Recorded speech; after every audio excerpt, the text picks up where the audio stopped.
on Tuesdays, like we always say, when life gives you lemons, hey, make lemonade. 2023 lemonade. Because it's only from last year that you've had those lemons. This year, life might give you pepper, but you make pepper soup with it. or stew. Or stew. Everywhere is stew. That was a thing a while ago. But you know, Tuesdays remain a second opportunity to get your week started right if your Monday really didn't go as planned. Absolutely. And there's no messing around here. Absolutely not. It's a Tuesday like no other, and we are your culinary experts serving you the right amount of stew. Ah, you got it, you got it. See what I did there? And of course, every single second is going to be marinated and garnished with the right sprinkle of spicy moments. Okay. Woo! We have to stop now because I'm getting hungry. No, no. I'm going to let it simmer just for the delight of seeing still going. you cringe. Yeah, it gets a bit cringe at a point, but just in case you were wondering, my name is Titilayo Onyisi. And of course, my name is Mazino Appeal. You guys are welcome. Remember, you can use the hashtag WakeUpNigeria across all those social media platforms to be a part of the best breakfast show on Nigerian television. Yeah, you can also watch us from anywhere across the world. All we need you to do is get the mobile app. You can download it from Google Play or iOS.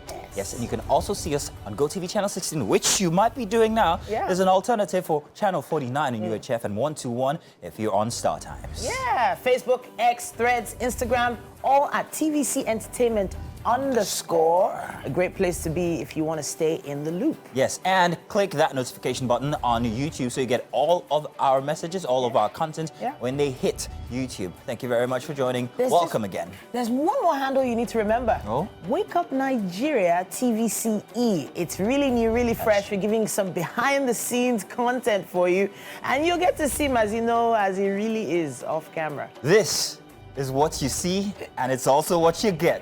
No difference. There is a difference.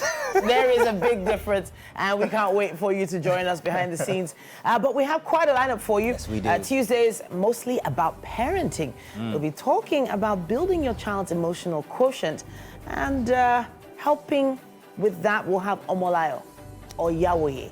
Now, she's the CEO of Light Hearts Consulting and the Cradle Schools. She's certified in psychological counseling and stages of child development and is an applied behavior analysis technician.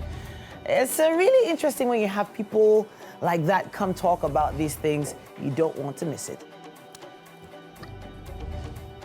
For an important health check, or rather for our important health checks, especially for women, women need to do annually these checks. Dr. Munisola Adanijo, the co-founder of Naveen Healthcare, will join us with medical experience spanning 24 years. Dr. Adanijo built her pathway in medicine and also cardiology, working in the public sector. She's going to join us today, and you ladies will want to listen out for this one.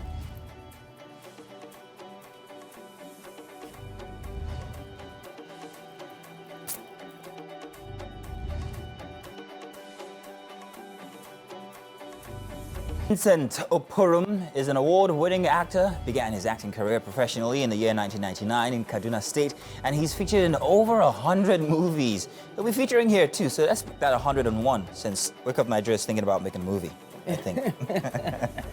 All right, yeah. Okay, that's a beautiful red. It's not red, is it? Here we go again with colors. It's a pale red. It's pale a pale red, red. Yeah, pale red. Whatever it is, So it looks good. Thank you very good. much. Thank Very you. nice. I wanted to touch on something that happened over the weekend. Oh, great. Now, one of our friends at the house for our motivation segment on Mondays, Bright UK. Bright UK. He had on his social media, a lot of, information about what he was planning for this weekend. So I was like, you know what, let me just show up and see how it's going to go. And I was pleasantly surprised. It was an event called Big Moves Only.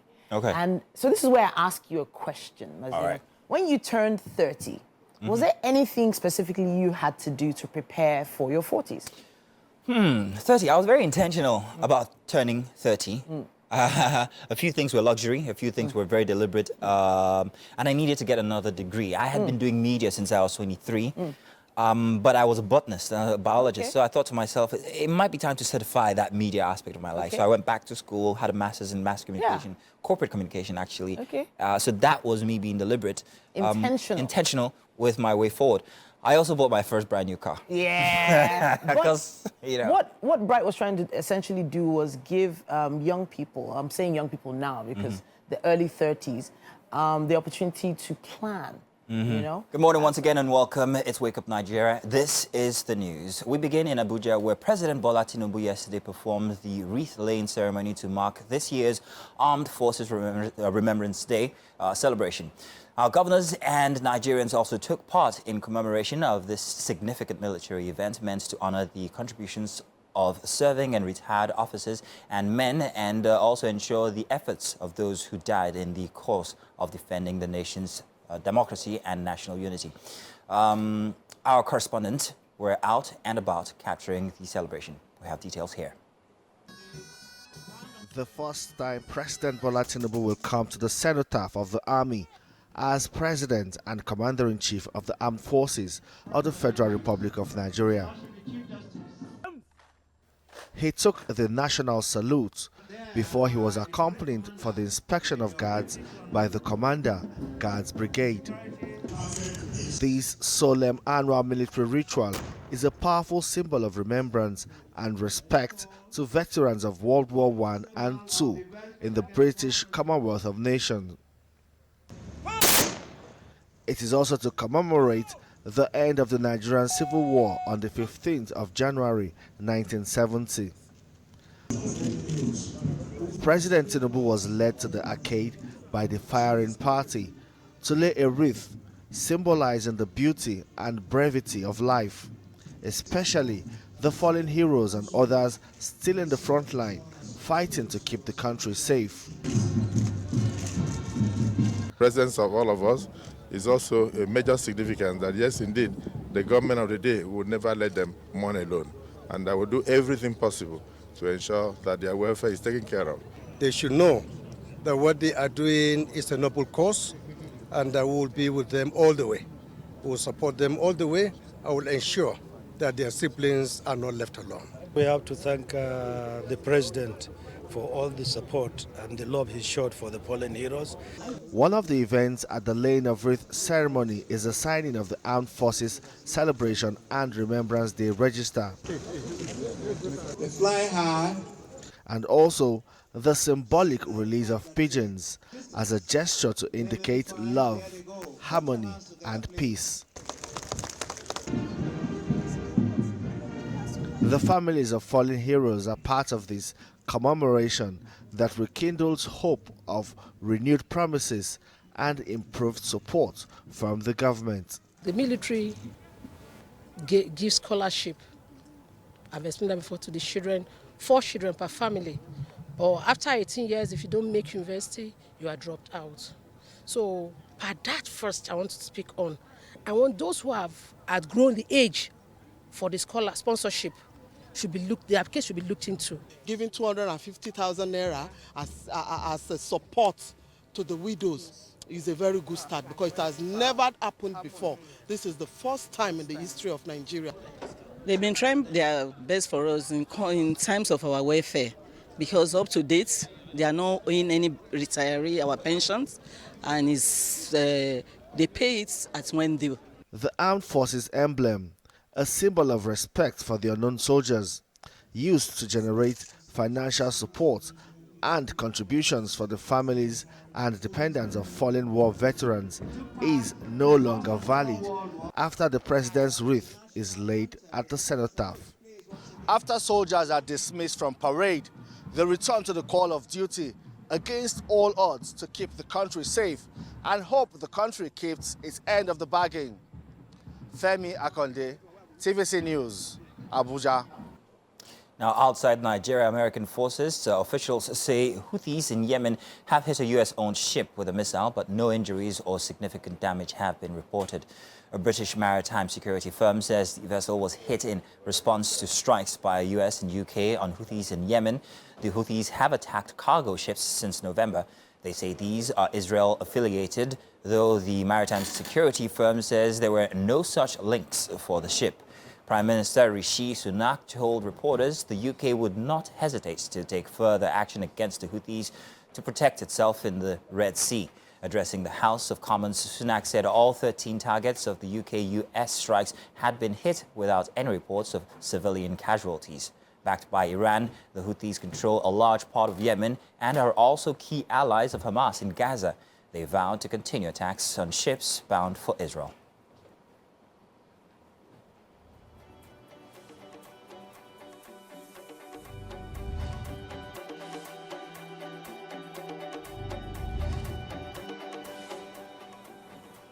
And that's all the news we can take for the start of the hour. Welcome once again. This is Wake Up Nigeria.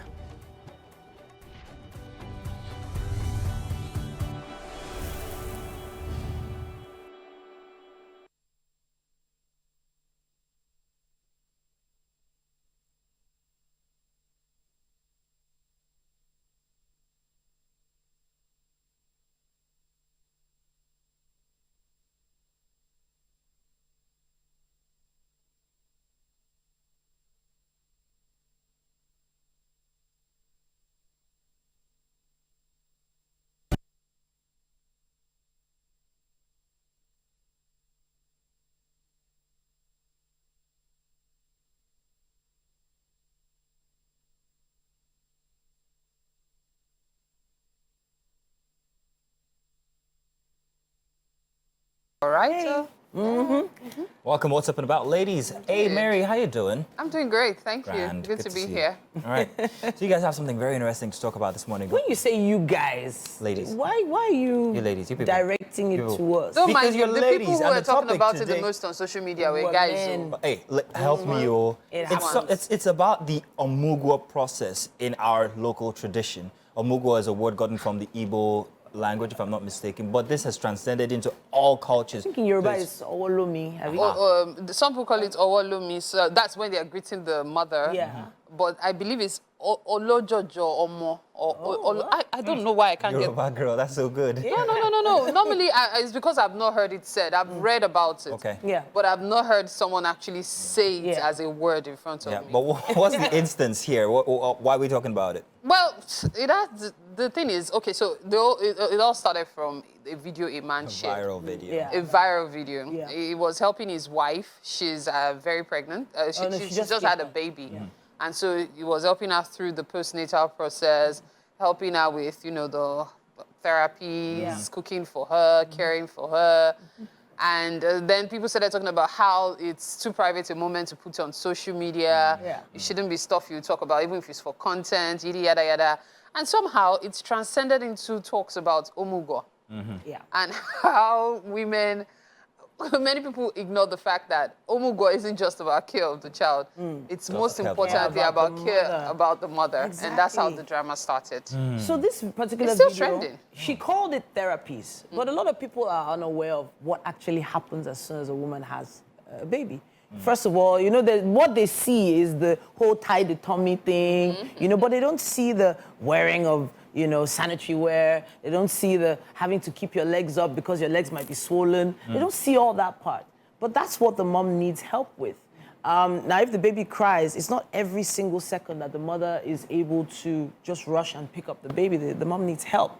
But then some Omugwo situations have turned to something else where the mother is not only looking after the baby, but is looking after the mother-in-law. Who's supposed to be Who's the supposed one to doing be all of The that? one taking care well, of her. at least assisting.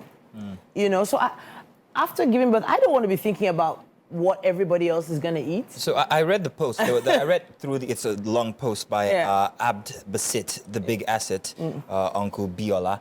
And he talked about how the Omugwo process is supposed to be, but what it's turning into, how certain mother-in-laws only come over to be pampered themselves by the same woman who's just pushed a human being out of her body, And he concluded by saying, every one of us know our mothers. If yours isn't the ideal Omugwo mother and you can't afford to hire help, at least make her stay in her house and manage with your wife. Do better. Childbearing isn't something to trivialize. So childbearing is something that many people trivialize, actually. Yeah.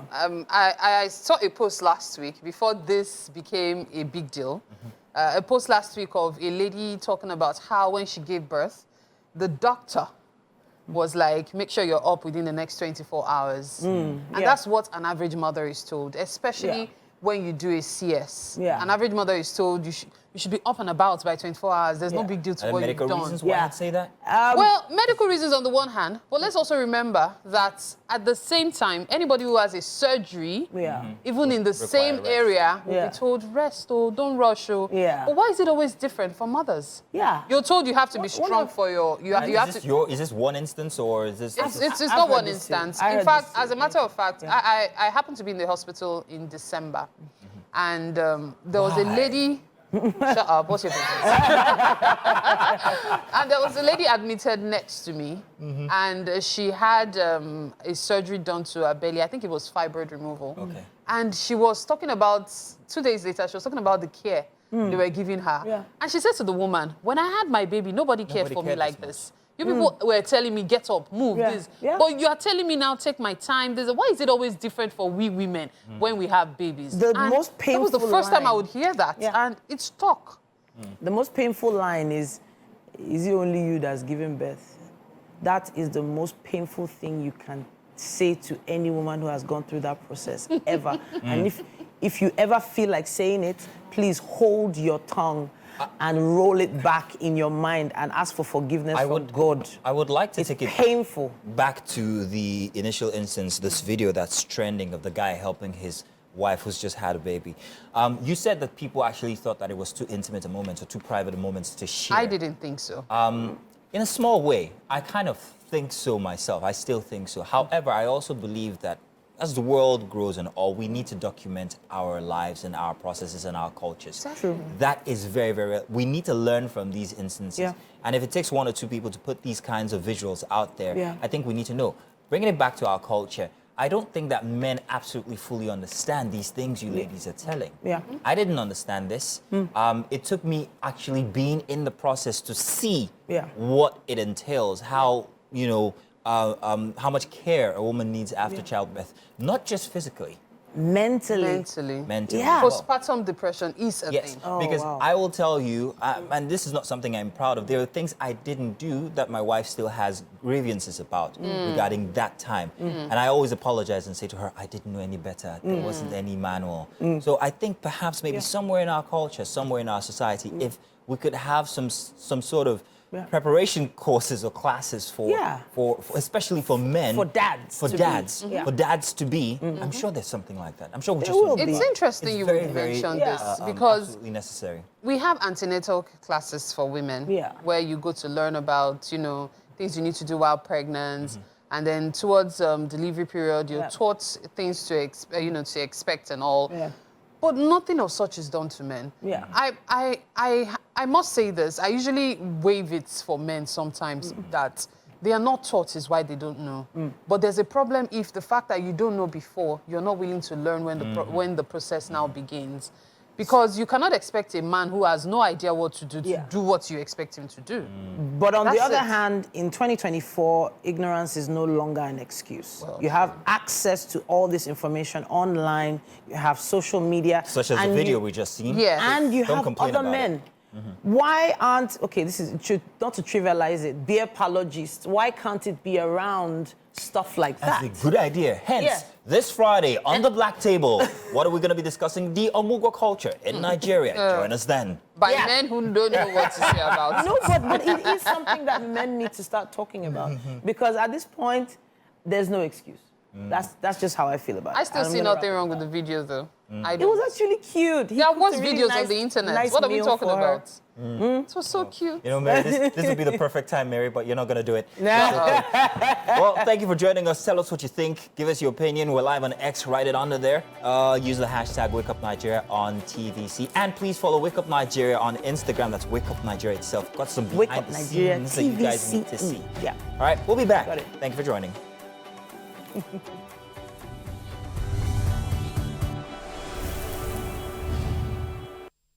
And you're welcome. It's time for our parenting segment today. And today we're going to be talking about building your child's emotional quotient. That's EQ. And to help us with that is Omolayo Olawoye, the CEO of Light Hearts Consulting and Cradle Schools.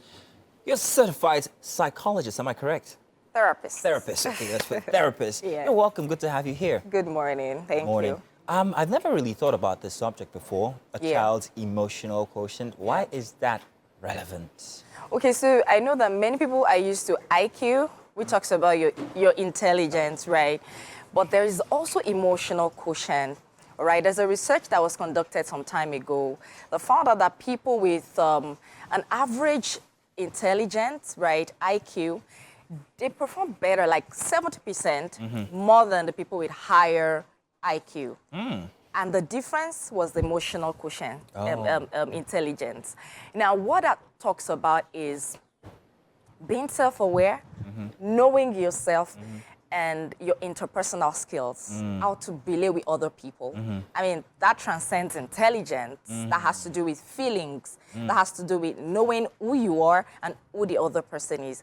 Now, many of us are not used to it. So many parents do not even know what this is all about. So yeah, you get lesson teachers for your children. You invest in the academics and all of that. But when they grow up, they become adults. There is a gap because they are not socially aware, they are not emotionally aware, and there is a gap. So you see, when you begin to raise children to be emotionally aware, to know about their moods, to know when their mood changes, to know what they are feeling, it makes all the difference. They can tell you what is wrong. They can tell you what is going on. They can know a pedophile from afar. Yeah, because you sense that. I mean, so 90% of communication is nonverbal. It's not what we say, it's what we do. It's actually how we say it. So when a child sees someone, they can tell that this person has something, there's something off. They can read the emotions. Yeah, they can read emotions. The intention. Yeah, and that's why it's important that parents begin to look into building their children's emotional quotient. So the next question has to be, how do you build these in kids? How do you know when to start? When does a child's emotions kick in, and when is it important to engage it? I mean, you can engage as soon as you have a baby. Many parents forget that children are also emotional beings, right? So when you and I grew up, we were never really given a chance to express our feelings. That depends. I don't know what decade you grew up in. No, for real. No, but I agree with you. Yeah, we were never, given the chance to express our feelings, you know. Everywhere I get the opportunity to speak, I use this example of how your parents beat you, your mom beats you, and tells you not to cry. Yeah. Like, why are you crying? They forget that you feel pains, right? And so children are emotional beings, and it's important that you groom their emotions. Let them know that it's okay to feel. It's okay to talk about what you feel, especially for the male child, right? I'm sure you've heard where they say men don't cry, so man up, don't even shed a tear. You're a boy. Right? You're a boy. And that's totally wrong. So the boy grows up to become an adult who underrates their emotions, right? And so it's important that as they grow up, you give them a wide vocabulary of words to describe the way they feel. And this has to do with actually sitting down and talking to them. Yes, which absolutely. is something most parents do not do. If it's about, okay, have you done your assignment? We have plenty to talk about. Yeah. But how do you feel? How does that make you feel? Now, that's one thing. That's expression and communication, that verbal communication with the kids. Yeah. But then again, there's another school of thought that believes that as we grow and as we see, as we attend to the trauma that we faced growing up, that what we visit on our kids actually makes them softer. Like you've made that reference to us growing up in, what, 1980s? Or she grew up in the 2000s, all right, she's 16. But you made that reference. Yeah. And many would say that because of what we went through, we're breeding or we're bringing up softer children. How do you feel about that? Okay, so, I mean, there are different angles to that. I know how that most parents will say, I don't want my children to go through what I went through, right? And I mean, it makes sense. The only thing is, what are the things missing in your childhood that you need to impart in your children? One of it is emotional intelligence. Connection. Yeah. You were never taught that it was okay to feel, right? And so it's important that you teach your children, right? And it's, I mean, you can't give what you don't have, and that's why parents need to start. So I usually recommend, with my clients, I usually recommend an an EQ test Okay. that lets you know where you're at emotionally. Okay, that's for the parents themselves. Yeah, for the parents. It lets you know where you're at emotionally. Are you able to express, are you able to express empathy to yourself? Are you kind to yourself and other people? Are you able to understand people's nuances, the things they are not saying? Exactly. Right? If you're able to do all that, it's easy for you to even know when your child is hiding an emotion. And then you can... So about that, when you discover that your kids are not being expressive and are hiding these emotions, how do you come at it as a parent? So it starts from you showing your kids you're also human. Many times our kids look at us like the perfect, you can let them know when you're upset and why. It could be from work. You get home, you're removing your tie, your jacket, and you say, today work was hectic. I'm actually upset. I made it. You know, let your child see that, oh, so daddy gets upset with other people apart from me, right? You let your kids know when you're sad, right? And tell them why. Of course, there are age-appropriate ways to say that, right? In case you don't want to bring them to the depth of things you're going through. But let them know that it's okay to be sad and to express it. It's okay to be angry and to express it. How do you express anger? I don't know. You know, I told some people over the weekend how that the way you express anger and fear right now as an adult is most likely the way you saw anger expressed when you were a child. Because that's what you saw. So when you have a violent father, because that's the way he expressed his own anger, you're likely to become one. All right? So you show your children how the best way to express frustration, anger, failure, right? That way, your children will find it easy to also express their own emotions because they've seen you. Fantastic. So I get that bit, yeah. So we're telling them how to be expressive, whatever the emotions are. We've talked about anger, failure, regrets, disappointment. Yeah, guilt, all of that. Do I tell my daughter I love you too much because I tell her every single day? Will that become too much eventually? You can never... Especially for... And compared to the boy child and the girl child, and there's another child. This one. Did I get it enough? Did I hear it enough? Yeah, I know. And, this is getting emotional. Do you need an handkerchief? I don't know. Does anybody have one? Should I pat your back? I wouldn't mind, but not now. But you see, that's it.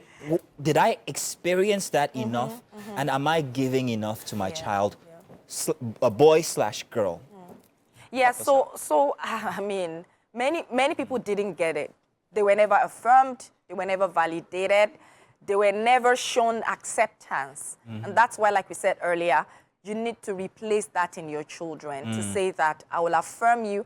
And you know, your first question, you can never tell someone you love them too much. We all need to hear this as often as possible. Words of affirmation, it's important, right? Now, when someone knows you love them and you say it often enough, when it's time to discipline them, they know it's from that love you've professed for a long time. Keep the camera on this shot. Don't take it away. You're a therapist, yes? Yeah, so you're professionally capable of doing this. Yeah. I do feel emotional.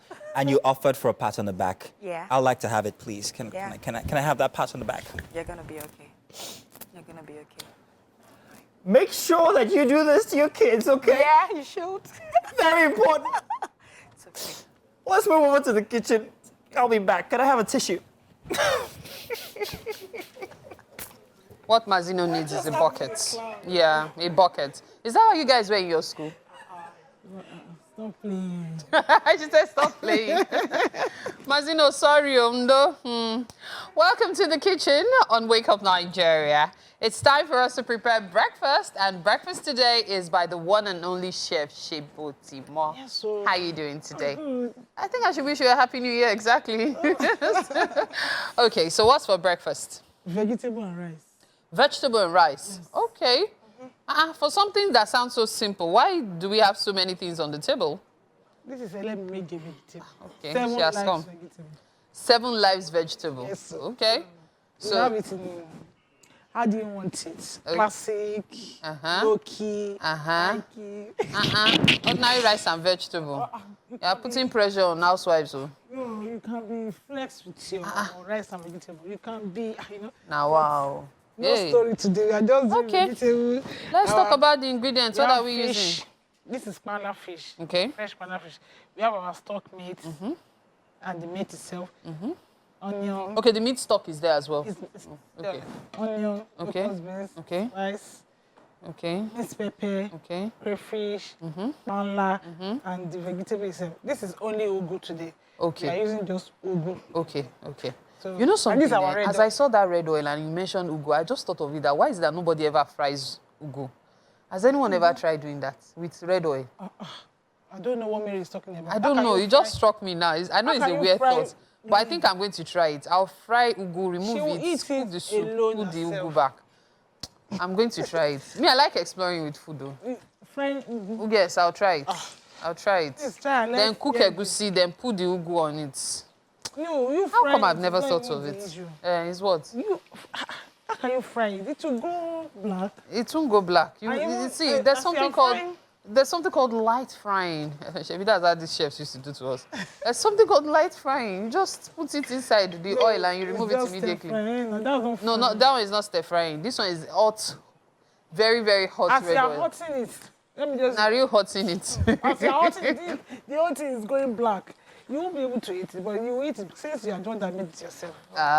Okay. Okay, no problem.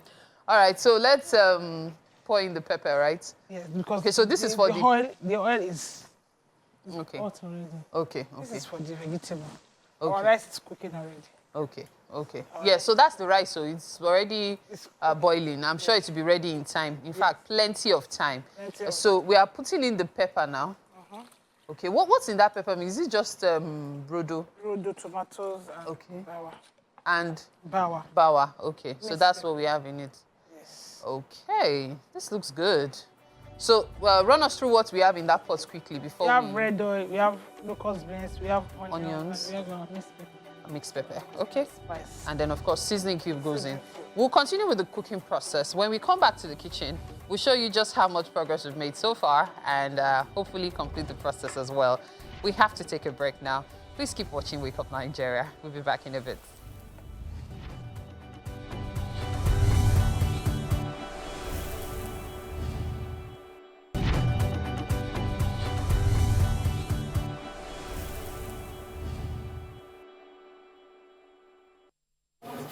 Welcome back. Now, we're still in the beginning of the year, and over our past few health segments, we've been doing what we can to prepare you for what you need to do to check yourself. Check out every aspect of you health-wise. Now, today we're focusing on the women and important health checks women need to do annually. And of course, we have Dr. Monisola Adanijo here with us again. She is the co-founder of Naveen Healthcare. And right now, with medical experience spanning over 24 years, she's built her pathway in medicine and cardiology, working in the public sector. And well, it's really great to have someone as reputable as you here talking to us about this. Welcome back to the show. Thank you for having me back. All right, so yes, we're focusing on the women today.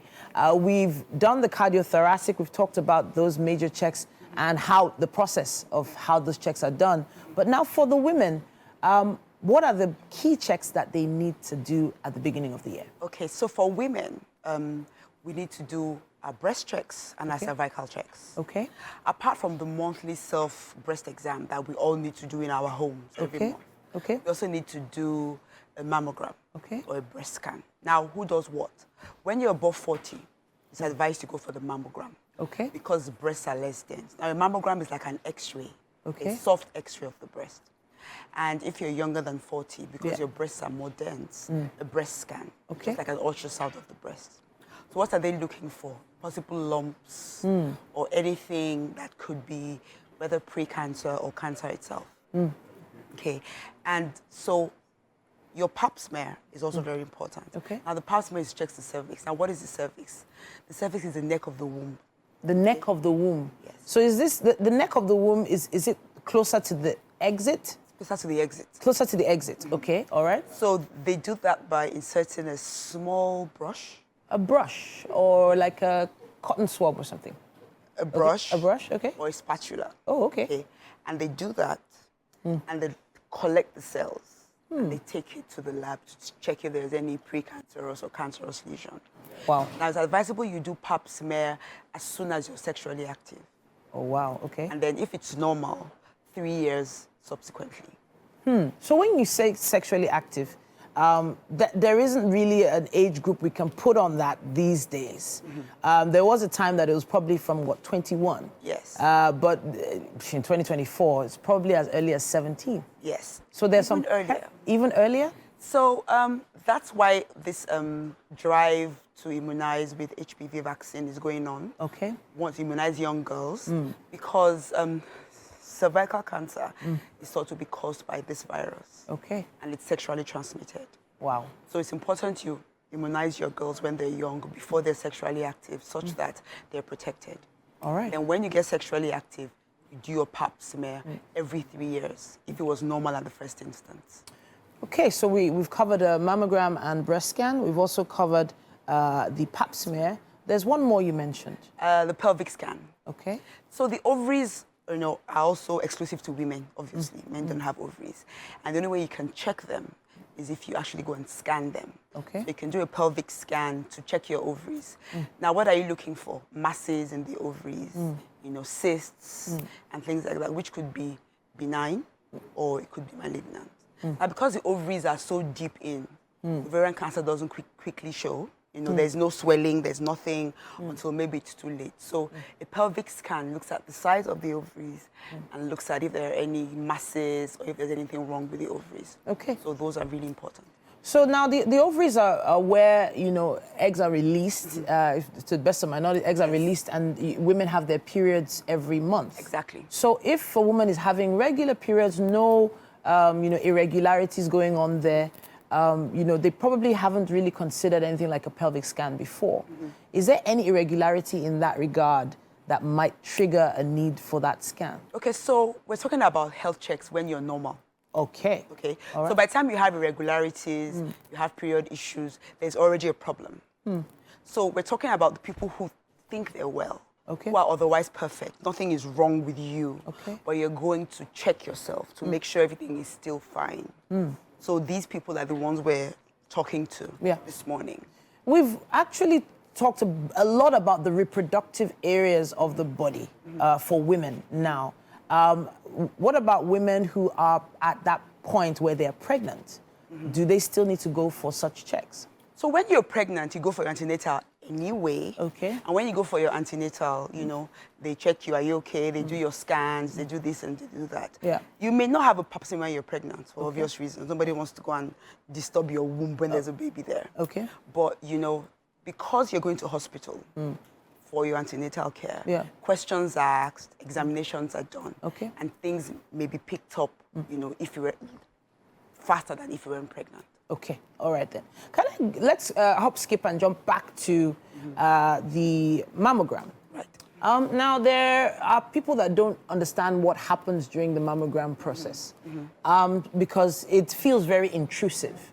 Can we just say exactly what the process should be like? Okay, so first of all, before you go for your mammogram, they tell you not to use any body creams, not to use roll-on or sprays because that may occlude whatever it is they're going to see. Oh, okay. So when you get to the scan room, you're educated, this is what the mammogram is, this is the machine. Okay. You have to take off your top. Okay. And they give you like a robe or a gown to wear. Like that? Okay, yeah. Right, exactly, like that.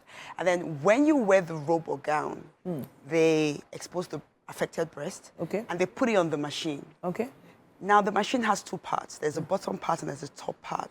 So they compress your breast between the two parts of the machine. Okay. And then they shoot a soft X-ray, and then they take they take pictures of what's going on in there. Exactly. So that they do that for both breasts. Okay. So it's not really a long process. Maybe what, 30 minutes? Yeah, because they take different views of each breast. Okay. All right. So that to get all the angles. And the test results don't take time to come out, do they? Well, it depends on pressure, obviously. Someone has to report it. The radiologist has to report it. Okay. And with this Jackpot syndrome, there may not be too many people. But ideally, by 1 week, you should get your results. Okay, all right. Fantastic. Now, you mentioned that for younger people, the breast scan is an option. So is it similar to the mammogram or? It's just an ultrasound. Okay. Where they use the normal ultrasound probe. Okay, like a wand. Sound waves, exactly. Okay. So it's the same basic thing. You lie down, you expose your breast. This time, they put a gel on your breast so that they can eliminate air for proper transmission of the sound waves. So they just do the scan, all the segments of the breast, looking for any abnormalities. All right. That sounds simple enough. Not intrusive at all. Very simple. But yeah, the pap smear is a little bit more intrusive. Yeah. So what to expect? Okay, what to expect? So when you're going for a pap smear, you will have to take off your underwear. Of course. Lie down with your legs apart. Okay. And then because they need to get to the neck of the womb, they have to see the womb, and they can't do that from the outside. Yeah. They put what is called a speculum. Okay. Okay, it's like a plastic, sometimes metal, but now we all go for plastic because it's disposable. Okay. A plastic speculum, they open it out to expose the neck of the womb. Okay.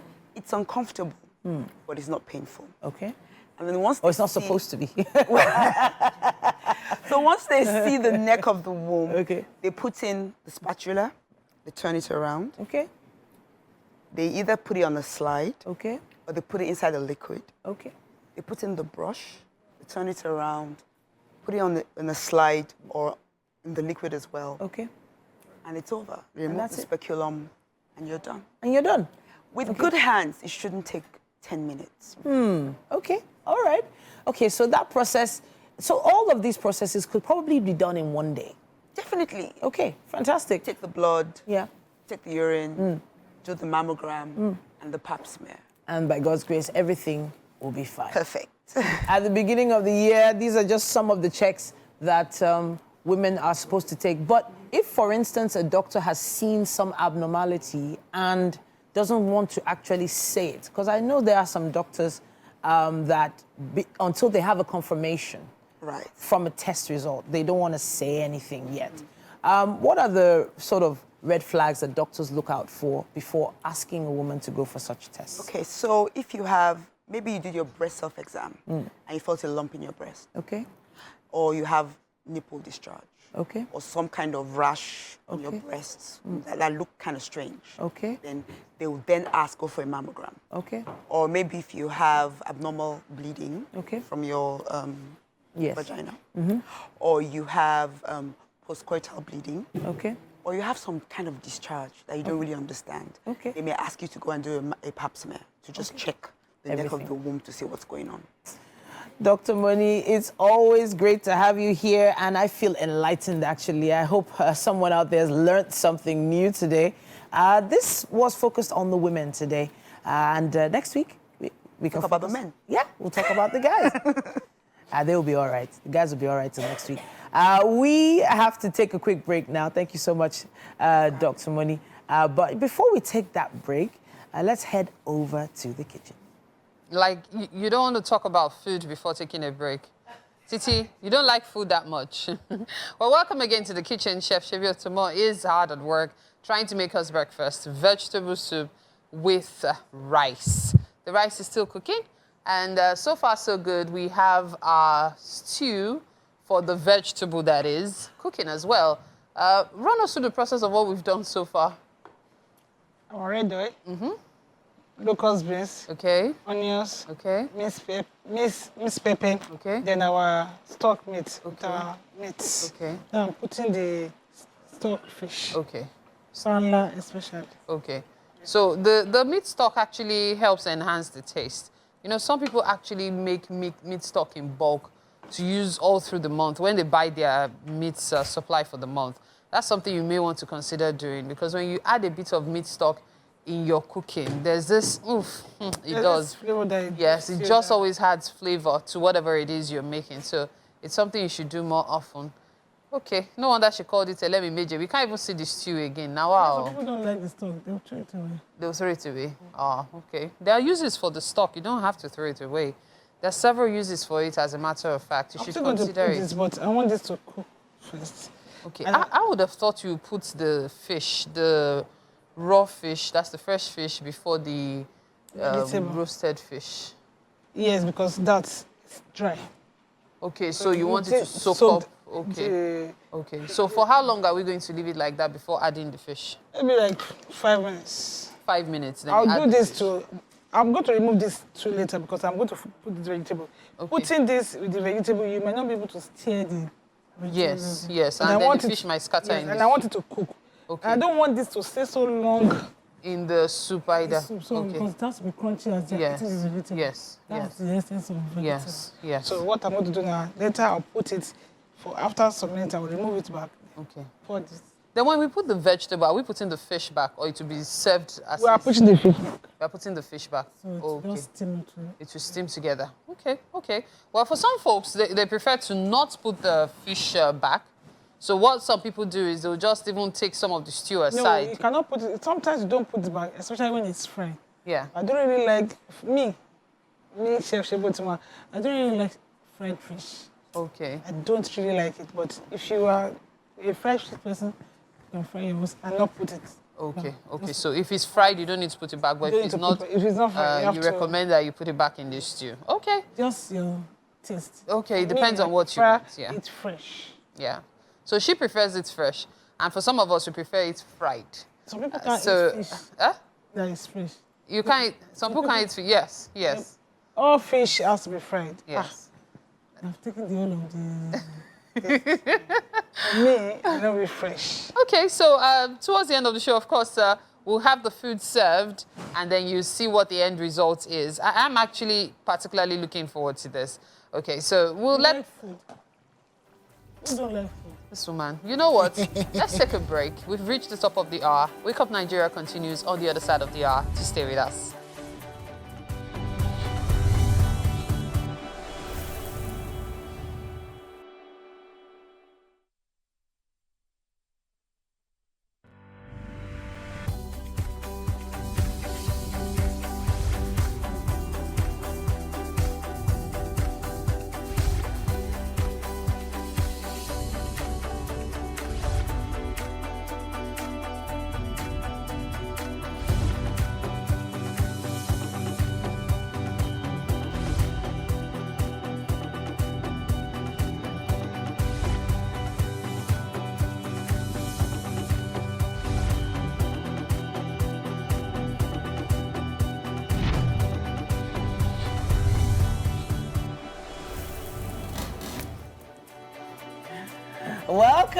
Welcome back. It's the second hour here for the best breakfast show on Nigerian television. Well, we hope that the first hour, the entrees, entrees. Yeah, entrees. Entree. Why is it spelled entries? Entree. Entree. It's supposed to be a mark above the E. Well, we hope the entrees from earlier were to your delight. And as always, we offer a full course meal to delight your every taste bud. And we have a main course and dessert loading. Yeah, that'll be what's inside of the kitchen, yeah? Yeah, and I more. bet. And our guests. Yeah, that too. Anyhow, we're really glad that you guys decided to stay here and are excited with us. It's a feel-good Tuesday this morning, and we hope that you guys are getting that feeling, because that's what we prepared out for you. Every single experience here is painstakingly curated to make you just that little bit happier. It's early January, and we hope the year has been good to you so far. My name is Titilayo. My name is Mazino Appeal. What? It's that bit about the year being good. But How many checks have you received this year? well, we're on the way. The year actually kicked in for me yesterday. Oh. So normally I don't expect it to kick in until mid-January, and January mid was actually yesterday. So it kicked in, and Nice. I'm glad about it. Thank you, 2024. It's gonna be great. You guys make sure you're following us on social media. We are at TVC Entertainment _ on all our handles and Wake Up spaces. Nigeria Yeah. TVCE. That's the handle you should look out for all the Instagram. behind the scenes antics. Find out who Mary really is. We'll find out soon. I'm all out for Mary today. I want to show you guys the real Mary. You know, Mary. I just wanted to tell you, Evil. Martino, 308992545 First Bank, just in case, since you're mid-year and you're feeling good. Because I know you, when you say something good has happened to you, we know where it is from. I can't believe she So just I'm did just that. reminding you of what you said. Exactly. Wow. Unfiltered as ever. Wow. Mary Bashwa Alimi. It's all good. Everybody. You guys, let's tell you what's coming up for the rest of the show. Coming up, we are going to be having a performance by Tunji Allen. Joining us will be Nollywood veteran Vincent Oporum, who's been in over 100 movies. And if only you can check his Facebook page out, you'd see it's one post after another of all the movies he's been in. But we'll be talking about him and delving into his life as a pioneer inside of modern Nollywood. We can't wait.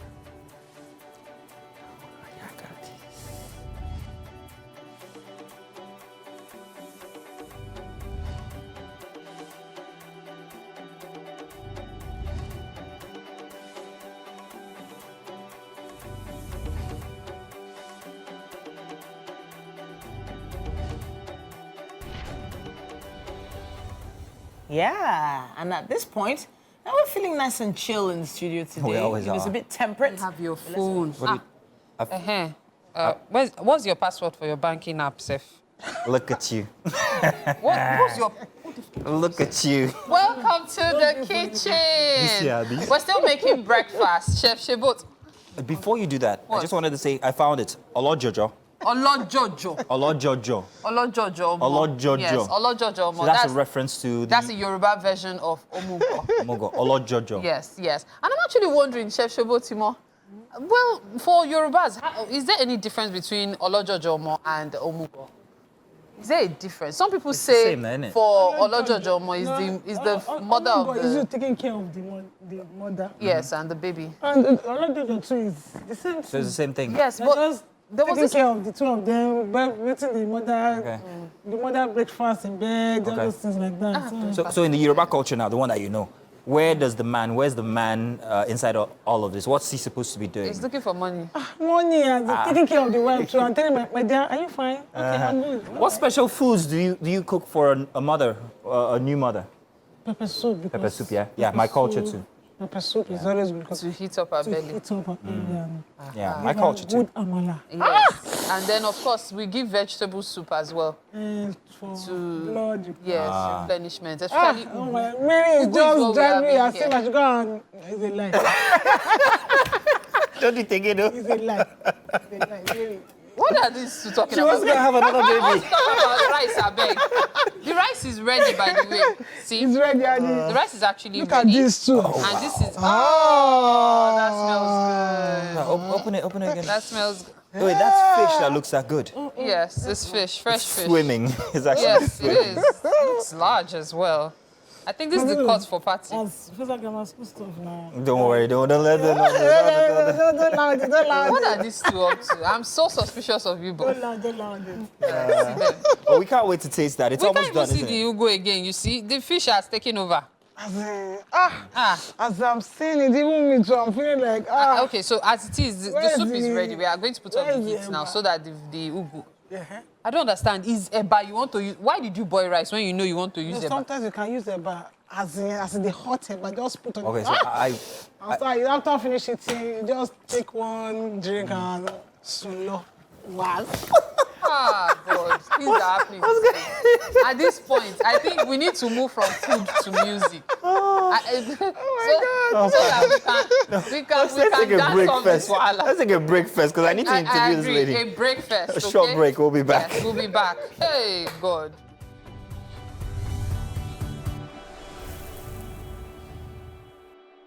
I loved that performance. Really, really nice. Tunji Allen there. Great one, great one. It's time for us to meet one of our first guests, or well, next guests on the show today. And her name is Goodness Egbe. Now, she goes by the stage name Omatu T, and that's how you can find her on social media. And this is one actor to look out for in Nollywood. Now, she's gearing up to take the movie space by storm, but she's also done a lot of preparation. She apparently has a BA in theater and media studies and has been in numerous films, one of which I'm a big fan of, Diche, and of course, Jennifer's Diary. Something fresh coming out from her soon. It's great to have you here. Thank you so much. Thank you for having me. First of all, your name, Goodness, already. I love that name. It's just one of those names that just pops out at me. And you've hit the industry and you're taking it in your stride, right? How did this begin for you? Okay, from the grassroots would be when I was in church as a child. I've always wanted to be an actor. I featured in a lot of church dramas, groups, and all of that, and it was good. So I started building the foundation from there. Okay. And then I moved to the next stage, where I studied theater and media studies in school. Okay. And graduated in 2019. So the issue for me is you told your family that this is what you wanted to do, or was it one of those cases where you wanted to study law or something else, and then suddenly they were like, just take theater? Was that how it worked? No, my parents let me do what I wanted to do. Seriously? I think they saw the talent in me. I think they did, yeah. Okay, From church. all right. They were really proud of me. I can only imagine being proud of you there. But that's just one thing when a young person wants to do something, and then, you know, it's another thing to actually get it done and be selected for projects like the ones you've been in. I can only say it's God, honestly, because I don't even know how I got to where I am today. But it's been a smooth ride. Oh yeah, it's been smooth. Okay. You know, in every ride, there's always where you encounter one. I've had one of those hurdles before, but so far it's smooth. All right. So talk to me about what it's like on set these days. What? What is like being on set these days? So for most of us, like for me now that I'm an introvert. Okay. Meeting people, interacting with people is part of my job. Okay. And in as much as it's part of my job, it is very tedious. I do it because I have to do it. But yeah, I think it's another form of networking, meeting people, socializing. It just keeps building and building, and before you know, you're used to it. A lot of people get really pressured on set, you know, maybe when they're working with other big names. Let's talk about some of the other characters, big names you've worked with. Okay, I've worked with, now all the names have left my head. What now? I've worked with... Well, quite a few. Yeah, quite a few. I've worked, well, for, let's say for producers, I've worked with James Omokwe on Diche, and on that project I worked with other people, other actors, upcoming and the rest of it. I've worked with, on that project I worked with Faiwara. I've worked with Mofaye Duncan. I've worked with, right now I don't remember. So now, but that's the thing, you're essentially still quite young in the industry. Sure. And there are a lot of other young ladies like you in the industry. So you have to have some sort of pressure. How do you deal with competition? Competition, as long as it's healthy. I'm not even a competitive person, but I just go in there and do my thing. But as long as competition is healthy, let's get into it. But you have to tell me what you mean by healthy, though. You need to sort of break it down. Healthy competition in this industry would mean that, okay, you go for an audition and you don't get called back, but your friend does get the call back, so you're happy for them. The next one, you get it. It's just, there's no hate. There's no backbiting, there's no hatred, no jealousy. You just keep it going and you get yourself there. I actually, it's just giving me a flashback to when I used to do a lot of auditions back in the day. Now, the pressure at auditions can be crazy. Crowds and all that. How have you been able to deal with that? So I'm a very friendly person. I don't have to encounter too many people. Or no, I do encounter too many people, but I don't have to do too much. I'm already friendly. I'm social, so I just go there and do my thing. I speak to whoever I have to speak with, smile. You know, it's very easy. But handling the no's can be a lot, though, don't you think? Well, yes, handling the rejections and all of that, but it's part of the process. You need to have a success story, and these are the things that build your success story. A lot of no's can amount to a very big yes, and we're waiting for that yes. Yes, so I actually feel like a few of those big yeses has already started coming your way. It is. Now, there's something that's out on, I think, Africa Magic now? Oh, yes, it is called Unscripted. Unscripted? Unscripted, yeah. It's an African Magic original series. All right. Okay, so let us know what that's about. Okay, Unscripted is a TV reality show, but we're focusing on the reunion of the housemates. And it's giving us a backlash on everything that happened in the house, and we're treating issues in the reunion show. It's quite chaotic. Okay, so let me step back a bit. You are saying that this is a drama focused on the reunion of a reality show. That already happened off screen. Aha. Yeah. So there is a very major reality show that has taken the world by storm, not just Nigeria. True. Is it focused on that particular show? No. No? It is highly scripted. Oh, highly scripted. It is called Unscripted, but it is highly scripted. So yes, it is not based on that. It's based on imaginary lifestyle of people. Your own character, who is she? Cassie. Cassie is a lawyer, and she's a rich lawyer. Okay. And she doesn't take no for an answer. She takes the bull by the horn. Okay. She's rich, she's outspoken, she's bold, and very chaotic. She's feisty. She's feisty. Oh. Firecracker. Okay, so is she the one to look out for? Is she the antagonist in this? Definitely. Okay. Definitely. Cassie is... There's no scene of Cassie that you will not enjoy. I put it to you. No jokes. All right. She's that kind of person. The way you put it across, I can't wait to see it. You have to. It shows. But You've played a role in a drama about a reality show. Would you actually ever go for a true reality show? She paused. I think I would.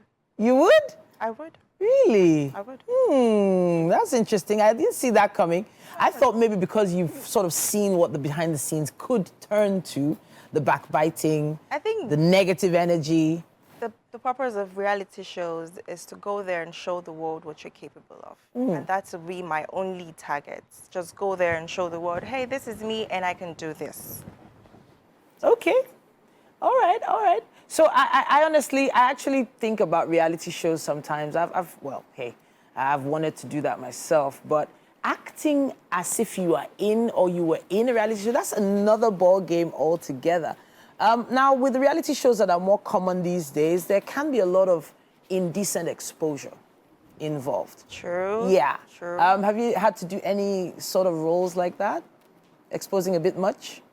Well, I did a bit of that in Dichi. You did? Just a bit of it. So how did Dichi go? Dichi was a marvelous production. I loved everything about Dichi. My character, somehow I keep getting these roles that just put me there. Okay. Well, Dichi was a marvelous one. And there's a little bit of it in unscripted, but you guys won't see it. It's still in the far episode, maybe 7. Wow. So how indecent are we talking? Not so very indecent, just... What? Just the top off? Subtle. Top off? Yeah, top off a bit. Top off. All right. Bikini. Oh, okay. All right. But how do your family feel about those scenes, or you make sure they don't see it? Mommy, mommy, if you're watching, what? Mommy, it's bikini. It was at a beach. Okay. I wasn't going to be Agbada. Okay. So yeah, that makes it. All right, that works. That works. All right then, but no bedroom activities in that. You know, no. Yeah. Okay. All right then.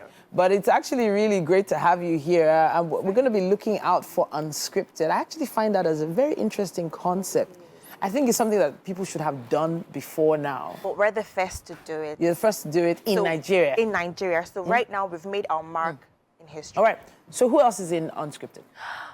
We have beautiful people. We have Charles Lenny, who played Olamide. We have Obey Aberime, he played King. We have what's her name? Shalewa, she played Uche, and Anala Shawela played, what's her name? Lulu. We had fantastic actors. Nonso Basi, he played Frank. We have Ebenezer, she played Jamilia. It's beautiful. All right. It's actually beautiful. I'm loving the fact that you've created this family on this set, and I can feel the energy, the positive energy coming from you. You're really looking forward to this, yes? I am. You're looking forward to it. I am. And I'm really excited you use the term family because that's exactly who they are. Are you serious? They are. So we bonded a lot. No negative vibes on set, nothing. There's no negativity around me. Okay. I bring the positive energy everywhere I go. So yeah. All right. Well, honestly, I'm loving it. I'm loving the vibe already. And it's something I'm really interested in. I would love to see how it was directed, how it was put together, because it can be complicated to shoot a show within a show.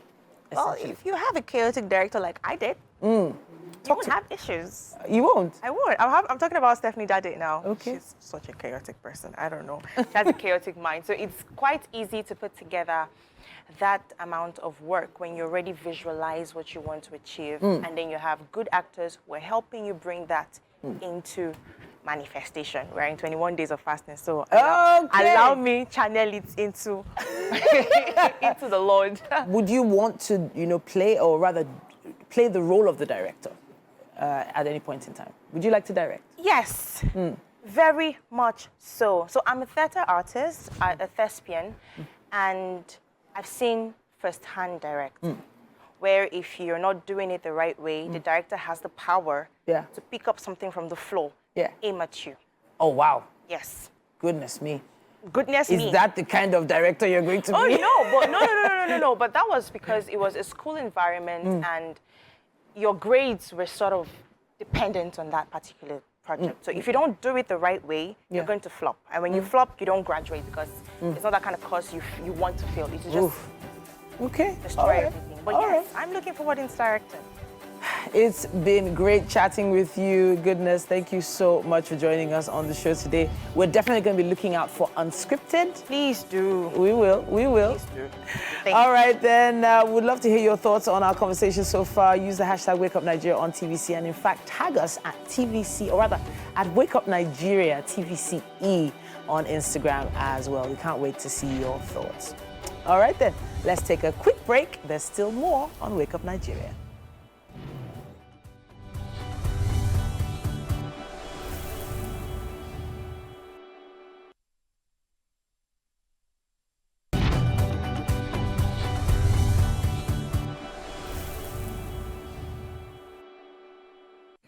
And you're welcome. By Mary here in the studio. Thank you very much for joining me. We have our final guest today, and it's a very interesting guest. Yeah. Vincent Oporum.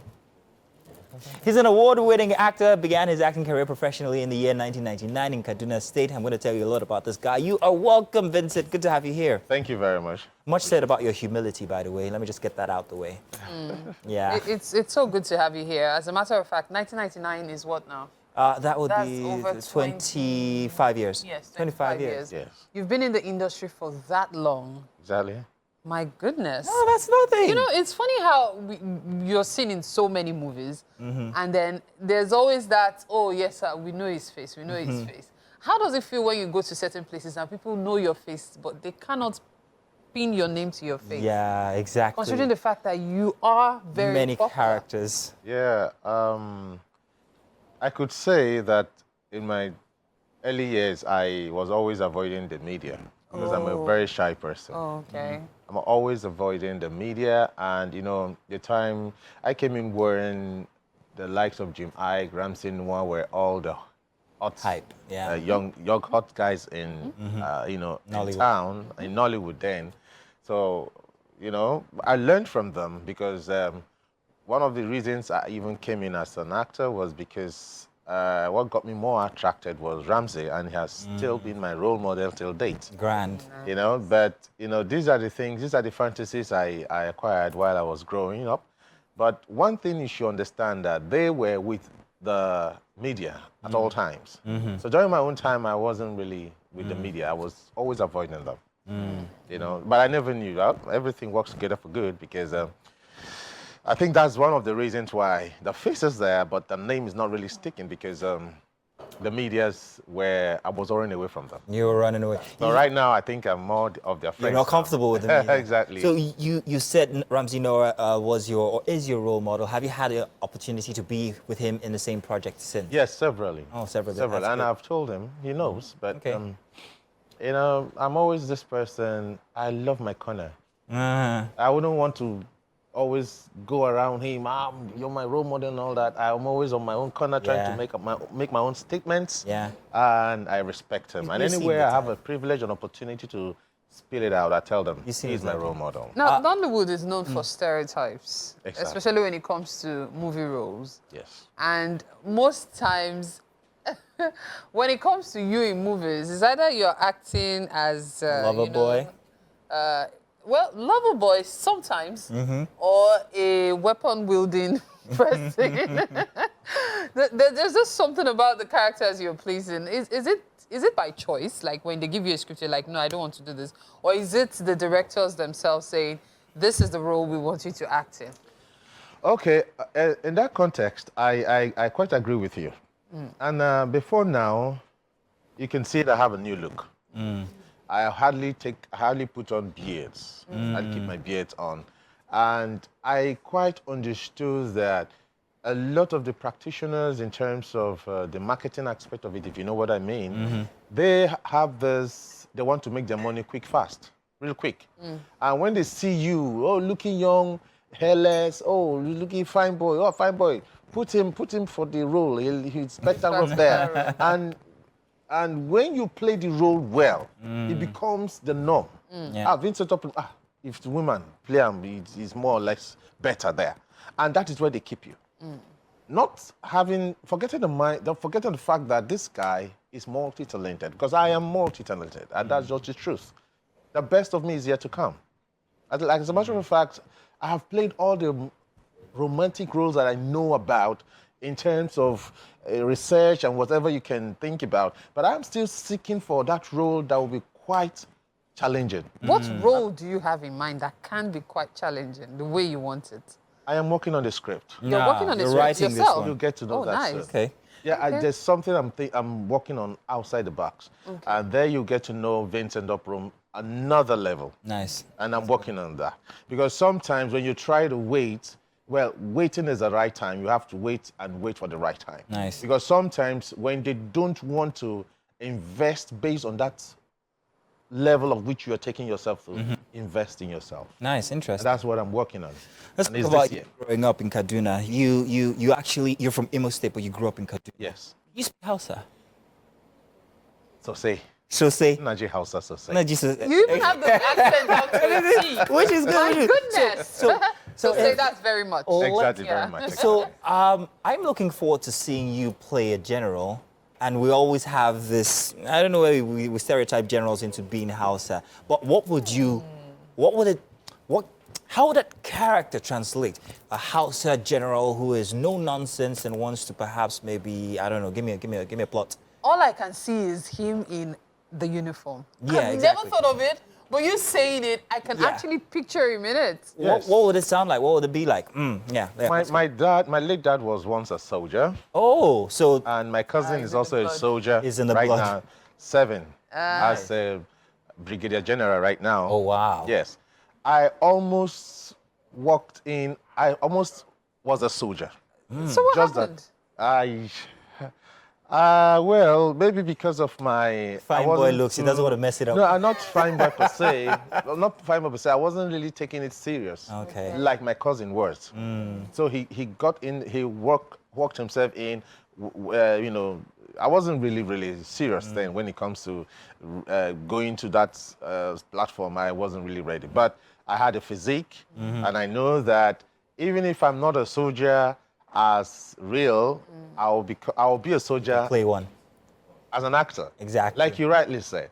Well, that plot is nice. You're really giving me more ideas. But then being a soldier, a no-nonsense man who is a military general, of course, when such opportunity comes, you see the best of me. Now, you don't want to give us a little, acting out with the Hausa and everything. No, I actually had played something close to that, but it's more or less like an officer, a police officer. Okay. Who is active in his. I just posted a few of it. It's active. Some schools, children were kidnapped, and he came out to the way I held my gun and the action, surreal, the swift, the command of languages. Sometimes the way I shout at my officers, it was quite thrilling. That's beautiful. Yes. Okay, and kudos to Brain Jotter because he Oh, I saw that one. yes, I saw that one. I did see that. That's beautiful. Yes. That's So good. I would like you to just give us just maybe like 30 seconds. A monologue or A something? monologue as an army officer. Like you're not necessarily with guns, please. No weapon wielding, but you giving an instruction to a subordinate. Let's hear it. Okay, where do I start? Do I sit to Yes, command? you may. Okay.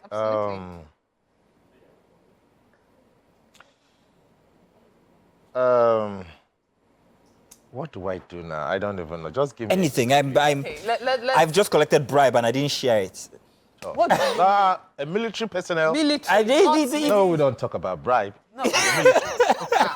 So what could Talk it be? about the fact that somebody is about to be court-martialed for something he Exactly. did. That's a good one. So brilliant. Yeah. Let's see. Hey, Zonan, stand there. Shake your wakawai. I learned you went there to do something stupid to embarrass our uniform. Are you out of your mind?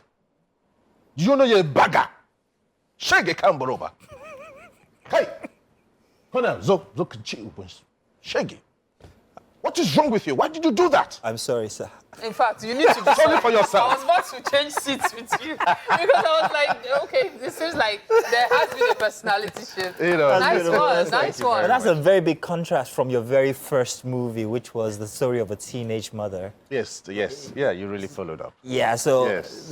Your Pains of a teenage mother. Pains of a teenage mother. Yes, that was my first lead as a young actor growing up from Kaduna State. Yeah. Yes, that was my first lead. And funny enough, Do you know I didn't even work hard for that role? Really? Yes. Okay, let me quickly say this. We had something doing before we became actors, especially, let me talk about myself. Okay. I am an electrical engineer. Oh, nice. I can work on automatic changeover switches. You still do so? I have the idea right now. Okay. I learned electrical engineering. No, electrical appliances. That's industrial electricals. That's true. Not domestic. There's domestic. There are industrial electricals. I learned all that, and I am still a ticketing agent when it comes to, because I almost work with KLM. Oh wow! So all these things, I was trained at Group did it. So the way we walk, we keep ourselves clean. The way we speak our English, the way we present ourselves before people, these are the things we learned. Nice. Now, these are the attributes that helped me when I got this role. That role. Actually, the role was meant for one of these NYC who came to Kaduna State to run for his NYC whatever. So he stood on his ground that, oh, no, I'm a graduate. You have to pay me so amount. I know most producers will want to have it cheaper. We always have budget. When I came in late. Audition has been gone. Everything is done. So unfortunately for me, the woman, the fiancé to the man, the producer, saw me. I'm like, what are you doing here? I said, well, I just came to look at what is happening. I love what you guys are doing. And the way I spoke, the way I talked, I was like, no.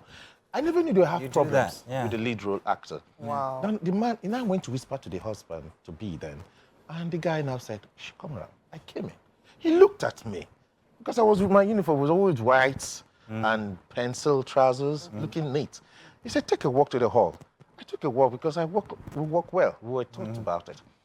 Walked down to the hall, came back. He gave me a script. I read it, and I was very fluent. And that was how I got that role, and that was my first ever. And that was how I became a star in Kaduna State then. Congratulations, Vincent. You're a star even here at Wake Up Nigeria. And that's why we're going to reward you this morning with something absolutely delicious that Chef Super Tong has made. The smell was so attractive. Yes. I was almost saying that behind. Oh, thank you. So I won't resist this. Thank you. Well, let's go over to the kitchen. Let's have a taste of it, shall we? Thank you. Hallelujah. Come on over. Let's come on over.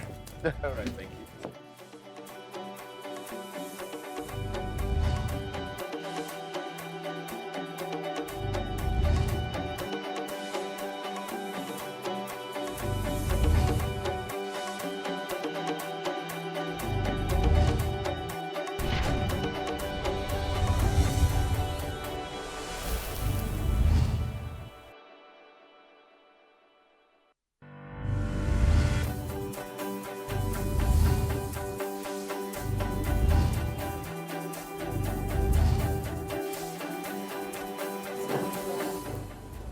You know, I'm looking at all those movie posters, and I'm remembering back then when, for every 5 movie poster you see, 3 G. Mike, 2 Vincent Opera. Oh, for real? Always lead roles when it comes to romantic movies. There was a time it was like that. Like, how was it for you back then?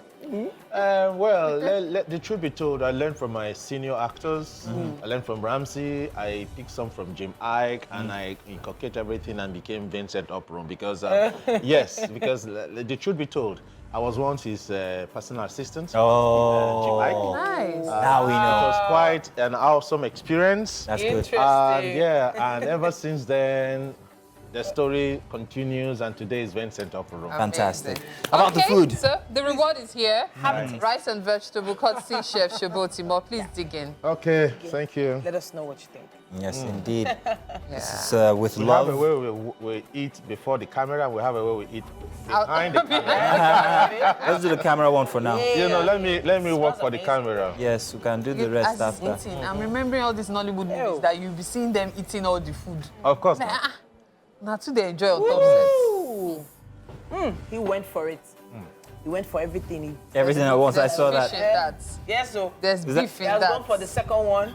So we have. You will not give us feedback. Confirmation, the third one. No, they have to finish this. We have the feedback. There you have it, the feedback you wanted to hear. It's unfortunate you can't taste it, but you can make it yourself. You get up on YouTube, we have to post it on there. You can see how the process went through. Yes. It's been a great day for a Tuesday. I've enjoyed it. company of everybody here, my co-hosts, the chef, and of course Vincent here, and every other host that or guest that we had. Thank you very much, food guys. is nice. I'm taking second plate. Until tomorrow, when it's a Wednesday edition Hump of the Week, it's goodbye from us. Thank you for watching.